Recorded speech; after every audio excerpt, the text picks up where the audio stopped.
Okay, well, I'm Leslie Wheeler. I'm the award-winning author of a book of nonfiction. I now write 2 mystery series, and the book that I am going to, my first series was Living History Mysteries, did 3 titles in that, and my new series is our Berkshire Hilltown Mysteries. And the first book in that series, which came out in 2008, was Rattlesnake Hill. And the second book, which is available now for pre-order from my publisher Encircle, is will be released in the release date was pushed back actually to August of all things. So August 7th, good number. It's the month of my birthday, so I think that's good, and maybe things will have calmed down by then. Who knows? So well, I guess before I actually start the reading, I'll just read a little bit. I'm going to read from the first chapter, but I'm going to read just a very short piece that's on the back cover copy, which gives you sort of an overview of what the book is about. Boston Library curator Catherine Stinson returns to the Berkshires, hoping to rebuild her romance with Earl Barker, but ends up battling a New York developer determined to turn the property she's renting into an upscale development. The fight pits her against Earl, who has been offered the job of clearing the land. When a fire breaks out in the woods, the burned body of another opponent is discovered. Did he die attempting to escape a fire that he set, or was the fire set to cover up his murder? Catherine's search for answers leads her to other questions about the developer's connection to a friend of hers who fled New York years ago for mysterious reasons. The information she uncovers puts her in grave danger. Now I'm going to read chapter 1. Catherine slowed to take the lee exit for the Berkshires. As she approached Stockbridge, her cell phone chirped. It was Brandy Russo, the realtor who was trying to sell the house Catherine rented on Rattlesnake Hill. Hi, Brandy, what's up? Remember that New York City developer I told you about a while back? I think so. A knot of worry coiled in Catherine. She recalled mention of a developer who was interested in the property, but had pushed him to the back of her mind. Well, have I got news for you, Brandy said. The closing was yesterday, and he's coming up this weekend to get a better look at his new property. You kidding? No, what's the matter? You might have given me advance notice this was about to happen. Then I wouldn't have planned a 2-week stay in New Nottingham. Not a problem. He knows you're the tenant there, and he's not going to boot you out right away. I'm sure you guys can work out some kind of arrangement. Catherine was skeptical. She'd have to wait and see for herself how agreeable the new owner was. The sidewalks of Stockbridge were clogged with tourists. To most people who visited the area, Stockbridge and the neighboring town of Lenox were the Berkshires. Visitors came for the shishi shops, gourmet restaurants, quaint country inns, and cultural amenities. But it was the other Berkshires she was headed toward. The Berkshires of lonely towns perched high on hills, of narrow, winding back roads where wildlife outnumbered humans and residents often led hardscrabble lives. Earl Barker was one of them. She and Earl had met and fallen in love last November when she'd come to the Berkshires to solve an old family mystery. She'd solved that mystery and also a more recent one. But the solution of the more recent mystery had almost cost them their relationship, and they were struggling to rebuild it. Whether they could, or even should, remained an open question. Catherine hoped an extended stay in the area would give her the answer. Just short of the New Nottingham Village Center, Catherine turned onto a side road that took her past the elementary school. On a field beyond the school, the town's youth soccer team was playing its last game of the season. Behind the field, a grassy hill made a natural grandstand that was jammed with spectators. Catherine searched for Earl and found him midway up. Her spirits lifted at the grin on his handsome face when he saw her. Lean and muscular, he wore jeans and a faded blue work shirt that matched the color of his eyes. He gave her a big hug when she reached him. "Sorry I'm late," she said. "I'm just glad you made it," Earl said in his soft baritone. She was glad too, especially now that he seemed more relaxed and happier than he'd been in months. His face had regained its tan, and the haunted look in his eyes was gone. "How's the game? Are we winning?" she asked. "Yep," Earl said. "Billy just scored another goal right before you got here." "You must be so proud of your son," Catherine said to their friends, Gwen and Tim Waite, seated on a nearby blanket. "We are," Gwen spoke for both of them. "And you must be proud of Pete, too," she told Earl. "If our team didn't have such a first-rate coach, we might not have done so well." "Yeah, let's hear it for Pete. You raised him good, man," Tim said to Earl. Gwen and Tim were an attractive couple, both blonde and nice looking. Tim's face had a boyish cast that made him seem younger than his years. In contrast, Gwen's face, with a tracery of lines around her eyes and a long scar on her left cheek, hinted at age and experience, not all of it pleasant. But whatever trouble Gwen might have had in the past, she'd recovered from it long since. She was unfailingly calm and collected. So much so that when Catherine tried to imagine what it would be like to marry Earl and leave Boston for the Berkshires, she looked to Gwen, a former New Yorker, as an example of someone who'd made the transition successfully. She settled into a camp chair and took a long drink of the ice-cold beer Earl handed her. Leaning back in her chair, she gazed at the field, pretending she was watching Gwen. She was Gwen watching her son achieve victory. The two teams ran and kicked and ran in a seemingly endless struggle to score, interrupted only when the umpire called foul or a player tumbled to the ground. Half closing her eyes, Catherine tilted her head upward. It was a perfect summer afternoon, sunny but not too hot, with a brilliant blue sky. White seed-filled tufts of fluff from the nearby poplar trees drifted lazily through the air. Snowflakes in June. She drifted with them, the game and her surroundings left behind, until a voice brought her back. "Hey, where you been?" Earl said. "Billy just scored his 5th goal." "That's great." Catherine tried to sound enthusiastic. She made a mental note to scratch "soccer mom" from the list of ways she hoped to emulate Gwen.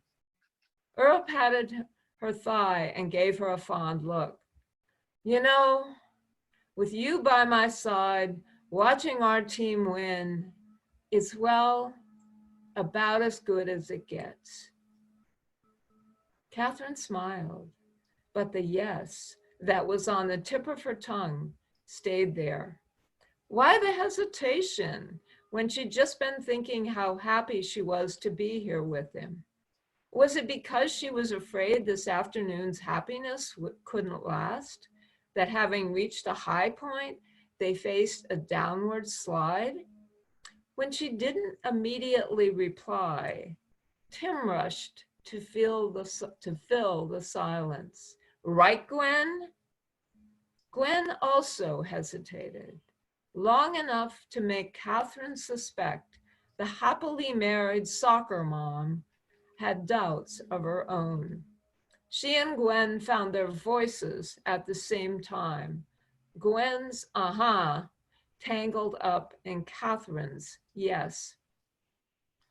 Tim and Earl's attention had drifted elsewhere. A girl wove her way precariously toward them in 3-inch platform sandals. Catherine recognized the Waits' teenage daughter, Scarlett. With her mane of shoulder-length raven black corkscrew curls, she was hard to miss. Sunlight glinted on the metal rings that decorated her white face, its pallor accentuated by her dark hair and the blood red of her lipstick. You're late. The game's almost over, Tim said with an edge in his usually genial voice. Scarlett shrugged and plopped onto the ground, her short pencil skirt hiking up on her thighs. Tim regarded his daughter with bafflement, as if she were an alien who'd suddenly landed in their midst. The good as it gets moment was over.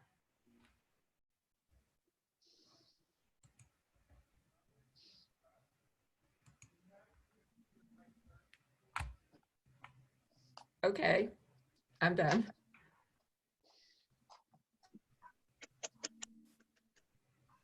Very nice. We were all muted. Thank you. Yeah, now we're all unmuted. That was fun. Very atmospheric. Anyone have questions about anything I read or?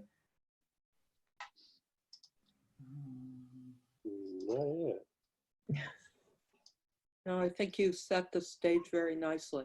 Yeah. The mood and enough of the characters that you could feel how it was going to go. Excuse me.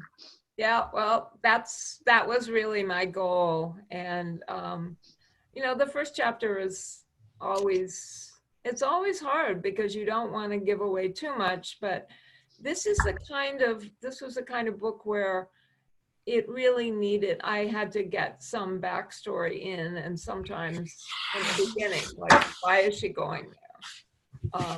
And also, what is her goal? And so that's what I did. So Leslie, your previous books before this series were about historical locations, and you changed from there to writing about the Berkshires, and not the Berkshires that everybody knows, but the Berkshires that everybody doesn't. Yeah. What made you do that? Well, as you know, as anyone knows who's read my earlier books, excuse me, setting is really important to me. It's, that's really my starting point. I get my characters. Okay, so who would live in this place? Then the story, what would happen to people who lived in this place? And setting a book in the Berkshires was really kind of a no-brainer for me, because I have a house there. I've lived there for many years. I love the area. And I also, I feel that the Berkshires that I know is, as I refer to it in the section that I read, it's the other Berkshires. It's not the Berkshires that the tourists know. And it used to really irritate me. You know, when I would tell friends I'm going to the Berkshire, well, friends would ask me who knew that I had a house in the Berkshires, are you going to Lenox this weekend? And that used to really annoy me because they weren't acknowledging that there are other places in the Berkshires that are not like Lenox. And I really wanted to show readers what those places are like. When the tourists leave, what is this place like? What is it like to live there full time? As I did for a number of years, I'm now a part-timer. And I think of these books, I said this about Rattlesnake Hill, and I feel the same about SHUNTOLL Road. They're my dark Valentine to the Berkshires, to a place I've lived for many years and really love.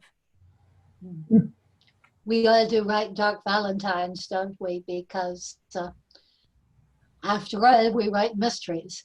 And that fascinated me about the Berkshires, your Berkshires, is that it's potentially a very unstable area.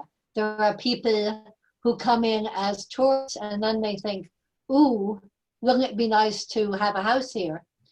So you have a real estate developer involved in, yeah, tell me something about that.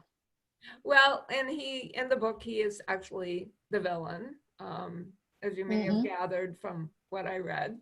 And I actually, my then husband and I bought our land from a real estate developer who was a small-time operator, but he was not a nice person. And he basically lied to the farmers who sold him their land and said, oh, I'm going to farm it. And so he got, you know, probably bought it for cheap. There were structures already on the land. There were old farmhouses, barns. He sort of rehabbed those, but everything he did on the cheap. And people who bought buildings, you know, houses or or barns from him had to redo everything because like the wiring would not be to code and that kind of thing. The fixtures would be really cheap. And the other reason that I had put a real estate developer in the book was that through my involvement in the New Marlborough, that's the town where I have a house, in the New Marlborough Land Trust, I became more aware of big developers who the land trust is often competing with when properties become available. And sometimes they, if they're bidding against a developer, they may not be able to raise the money to buy a property that they would like to have to they would like to own. So with their mission of protecting and preserving it, you know, they do the best with it. It helps a lot, obviously, if someone just wills their property to them, as has happened. But so that conflict is very much is very real in the Berkshires and has been for some time. So there is SHUNTOLL Road. It's a strange name. Where is it from? I'm sorry, what? What is SHUNTOLL Road? Where does it come from? Oh, okay. Yes, it is a strange word. It is a real road. in the Berkshires, not in my town, in another town, and that's where I originally saw it. I used it because a variation of SHUNTOLL Road intersects with another road, which is a real road in my town, and that is Sodom Road. Ha! And for obvious reasons, I just couldn't, use that as my title. So and Sodom Road dates back to a time in the early days in New Marlborough. There were two tiny hamlets called Sodom and Gomorrah, of course, because of the evil ways of the inhabitants. Sodom Road, the town of Sodom was over the border in Connecticut. That road, you see, I have pictures of the sign. I've driven down it. But it intersects with another road called Shunpike Road. So I just changed the name to SHUNTOLL. And what is SHUNTOLL? To me, it's like this really frugal Yankee name. What are you doing when you take a SHUNTOLL Road? You are avoiding paying the toll on the turnpike or another toll road. And that's just, it just struck me as such a frugal Yankee thing to do. In the book, however, SHUNTOLL, you may take SHUNTOLL Road hoping to avoid a toll, but you travel that road at your own risk. Yes, because indeed. you are likely to end up paying a toll anyway. It's a different kind of toll. Car repairs. Uh-huh. Yeah. So. Car repairs and Actually, it personal was injury. because people didn't like the title, but I stuck with it because it just kind of things just kind of get embedded in your books as you're writing them, and this title just became very embedded. And even though I tried to look at other titles after the nth person told me, "Why are you using that title?" I stayed with SHUNTOLL Road. So yeah. It has that air of don't matter how long it takes, I'm going to avoid doing something, which has a bit to do with the flavor of the book. What was the biggest challenge that you had writing the book? I would think it would be very hard to write about a place that you live in, but was that it, or? Well, the biggest challenge for me was that I had another story in mind that was also going to be set in a small town in the Berkshires and involved a librarian, and there was a real estate developer who was a friend of the librarian's. So, and when I made it, Rattlesnake Hill, the first book in the series, was going to be a standalone too. And when I realized I wanted to have a series, I thought, well, why don't I just combine the story of this other book, which becomes Gwen's story, combine it with Catherine's. But it was hard. I mean, I had to build up the connection between the two of them.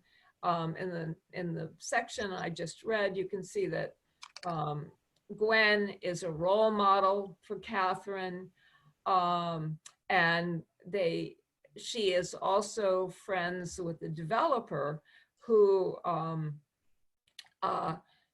Catherine is at war with. And Catherine, at a certain point, realizes that there's something going on between these two people, and that Gwen, for some reason that she cannot figure it out, is afraid of him. And and so that was kind of how I tried to tie the stories together. But it was a struggle. I mean, sometimes people said, well, you know, it's really more Gwen's story than Catherine's story. It was a juggling act for me. And I was constantly thinking, you know, what I really got to make it clear why give Catherine motivation for getting involved in the life of somebody who's a recent friend. Yeah. I think you did that very well. Oh, What did you enjoy the most? Well, what did you enjoy the most about writing it? I enjoyed setting the summer setting, specifically June, because June is one of my favorite months in the Berkshires, probably June and October. October, obviously, for the foliage. June, because it's just such a beautiful month. And so what I was able to put into the book was everything I love about June and the Berkshires. The landscape is this lush green. You have these beautiful sunny days, but not too hot. There's just this real feeling of summer. Flowers are in bloom. I have my all-time favorite flowers are the peonies that I grow in the Berkshires, and they're in bloom in June, and it just is marvelous. Hi. And it's a time, I love the long twilights. I love the opportunities for getting out on the water, whether it's swimming or water skiing. I have a couple of water skiing scenes that are set on a local lake. So it was fun. And if I don't get to the Berkshires myself this summer, I will be able to experience it vicariously from reading the book. Yeah. And the rest of us will too. And Oh, yeah. so who else has questions? Anyone else? I was just going to comment that I like the title. Oh, I think good. I do too. It's obscure enough that it piques my curiosity. And I would probably pick it off a shelf if I saw it in the library or bookstore to see what the heck that thing was. Okay. Yeah, well, it is, I did try to work in explanations and at various of, you know, the story of these two Hamlets, and also it has sort of a philosophical meaning in the sense that actions have consequences. You What know, is the title? what you do in the past might come back and bite you. Yeah. And I missed was what the thinking title in that was. sense.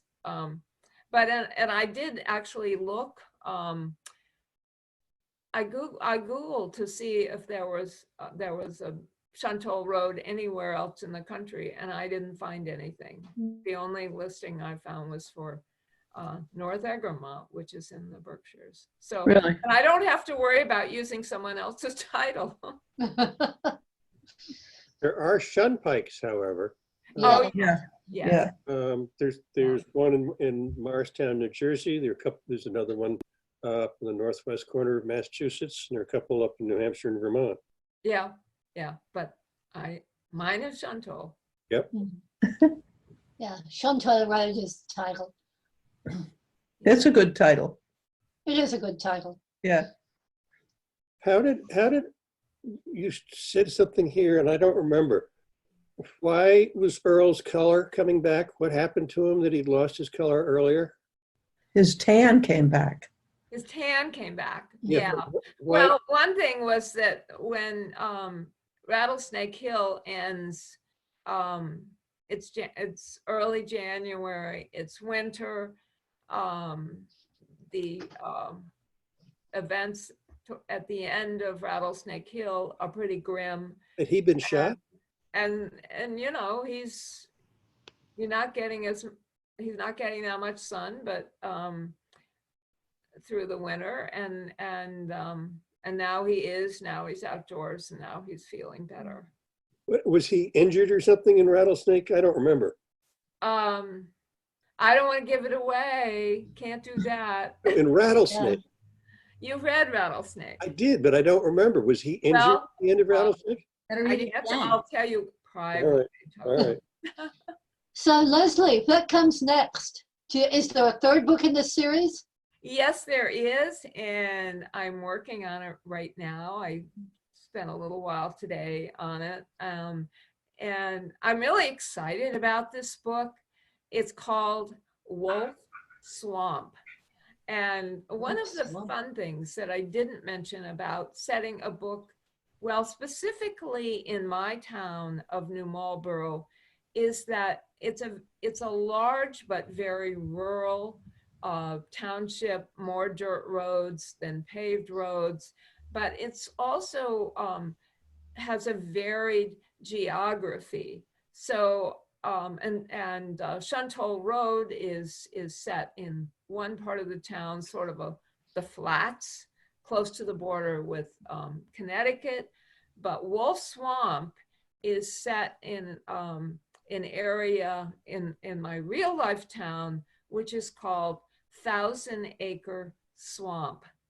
And it's this huge complex of wetlands. And there are trails running through it, all kinds of trails, forest. You can easily get lost there. And Wolf Swamp is a real place. And I was drawn to it because on one of the hikes I went with the Land Trust, we went to a beautiful lake in this area of wetlands, and we're looking out at this lake, and somebody mentions Wolf Swamp, and this voice behind me says, you know, people have gone in there, loggers and whoever, and never been seen again. And there are quicksands. There's quicksand in there. And so I was irresistible. So Of course. yeah. So I'm really excited. I'm having a lot of fun, and this unique for me is that I've finally been able to drop a body in the first chapter, which is I never usually do. The pleasures of being a mystery writer. Yeah, well, usually I like to let you get to know the characters before I knock them off a little bit. But this time, you're going to get to know this character because it's somebody who's been dead a long time, but his body is preserved. Post-mortem, as too it much, were. but it's fun. And I'm looking forward to that. yeah, I'm looking forward to finishing it. Yeah. Yeah. So That Shuntole comes out when? August now? August 7th. August 7th. It's Hold available. up the cover again so we can get a good look at it. Okay. Yeah. I'm really pleased with this type. That's nice. Cover. Actually, I should point out that the picture you see on the cover this is not me, but this is my pond. And Encircle has this wonderful designer, Deirdre Waite. Coincidence that she has the same last name as one of my characters. And well, it was really nice because I had a chance to work with her on the cover, and I sent her some photographs. This photograph I took when I was sitting having dinner with friends and I look out in the dining room. I have this view, and I saw the sunset, and I ran out in the middle of a summer evening and took this picture. I get these, that part of the house faces west, so I get these amazing sunsets. So I was really pleased with that. You know, it just makes it very, very personal to me. So that was nice. So do other people have questions for Leslie? Not I. You covered mine. Yeah. Well, were you going to ask me about the character of Gwen, or did I sort of talk about her? You did. Yeah, talk about Gwen. Okay, thank you. Yeah, well, as I said earlier, she was a character that came to me as the main character in a standalone. I made her a librarian because at that time in my life, my son was quite young, and we spent a lot of time at the local library in my town. They had a summer reading program, and I became good friends with the librarian. And I also drew on some other experiences of mine in creating Gwen. Before I moved to the Berkshires, I lived in New York City for 5 years. And I was in my 20s. I did some things I would never do now. I'm not as, I don't think I was kind of as wild as Gwen is in the book, some of the descriptions, but I know what it was like to be young and live a little dangerously in the city. And so I use that in the book. And I also used, for Gwen's secret, I used one of these ripped from the headlines stories about, that had fascinated me because I thought this could have happened to me with the chances that I took sometimes. So that's where Gwen came from. Yeah.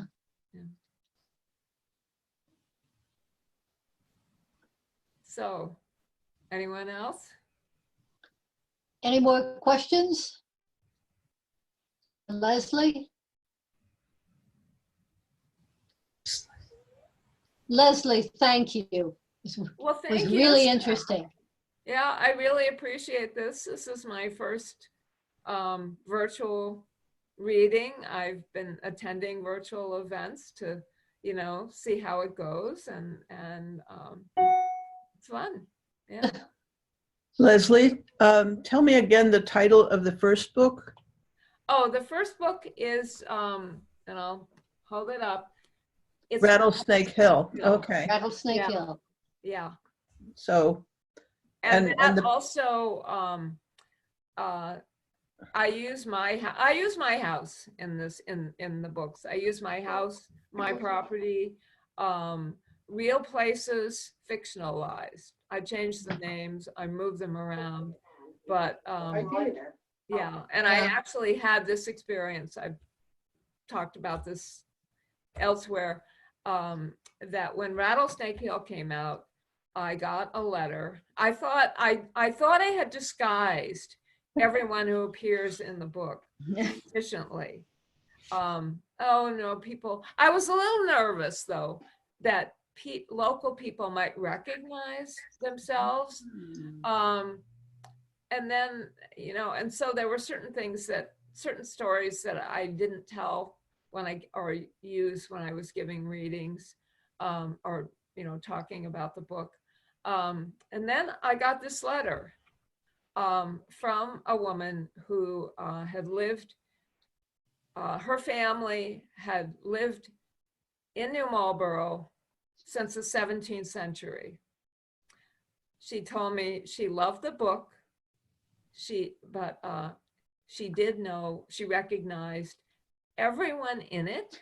And she also said she loved the spin I put on this tragic event.